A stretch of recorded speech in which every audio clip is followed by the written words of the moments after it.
ನಮ್ಮ ಚಾನೆಲ್ಗೆ ಚಂದಾದಾರರಾಗಿ ಮತ್ತು ನಮ್ಮನ್ನ ಉತ್ತೇಜಿಸಿ. ಧನ್ಯವಾದಗಳು. ಎಲ್ಲರಿಗೂ ನಮಸ್ಕಾರ. ನಾನು ವಿಜಯ್ ಕುಮಾರ್ ಮೇಟಿ ಮಾತಾಡ್ತಿದ್ದೀನಿ. ಸೊ ನನ್ನ ಯೂಟ್ಯೂಬ್ ಚಾನೆಲ್ಗೆ ಸ್ವಾಗತ. ನಿಮ್ಗೆಲ್ಲರಿಗೂ ಗೊತ್ತಿರೋ ಹಾಗೆ ನಾನು ಕಗ್ಗ ಕಲಿತು ಮತ್ತು ನಿಮಗೂ ಕಗ್ಗ ಕಲಿಸೋಕ್ಕೆ ಬಂದಿದ್ದೀನಿ. ಸೊ ಕಾರಣಾಂತರಗಳಿಂದ ವಿಡಿಯೋ ಮಾಡೋಕ್ಕಾಗಿರಲಿಲ್ಲ 2-3 ದಿನ, ಅದಕ್ಕೆ ಕ್ಷಮೆ ಇರಲಿ. ಸೊ ಹೆಚ್ಚಿನ ಟೈಮ್ ವೇಸ್ಟ್ ಮಾಡದೆ ಕಗ್ಗ 2 ಕಡೆಗೆ ಹೋಗೋಣ. ಸೊ ಕಗ್ಗ 2 ಹೀಗಿದೆ. ಜೀವ ಜಡರೂಪ ಪ್ರಪಂಚವನ್ನು ಅದಾವುದೋ ಆವರಿಸಿಕೊಂಡು ಒಳನೆರೆದು ಇಹುದಂತೆ,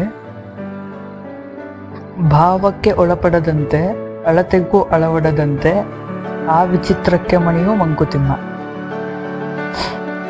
ಸೊ ಇಲ್ಲಿ DVG ಅವ್ರು ಏನು ಹೇಳೋಕೆ ಬರ್ತಿದ್ದಾರೆ ಅಂದರೆ ಏನು ಹೇಳೋಕೆ ಬಯಸ್ತಿದ್ದಾರೆ ಅಂತಂದರೆ, ನಮ್ಮೆಲ್ಲರ ಲೈಫಲ್ಲೂ ಒಂದು ಸಂದರ್ಭ ಬರುತ್ತೆ.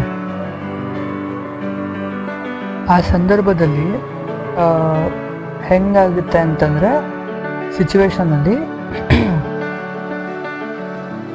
ನಾವು ಭಾವಕ್ಕೂ ಒಳಪಡದಂತೆ ಮತ್ತು ಭಾವನೆಗೆ ಒಳಗಾಗದೆ ಮತ್ತು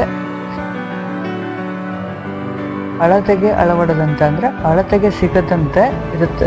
ಅಂದರೆ ಆ ಪ್ರಾಬ್ಲಮ್ ನಾವು ಫೇಸ್ ಮಾಡಬೇಕಾಗುತ್ತೆ. ಸೊ ಆ ಸಂದರ್ಭಕ್ಕೆ ಮಣಿಯೋ ಮಂಕುತಿಮ್ಮ, ಮಣಿಯೋ ನಮಿಸೋ ಮಂಕುತಿಮ್ಮ ಅಂತ ಹೇಳ್ತಾರೆ.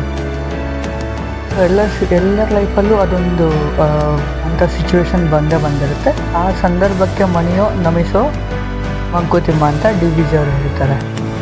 ಸೊ ಇದು ಇವತ್ತಿನ ಒಂದು ಸಂದೇಶ ಆಗಿತ್ತು. ಮುಂದಿನ ಸಂದೇಶದ ಜೊತೆಗೆ ಸಿಗೋಣ. ಧನ್ಯವಾದ.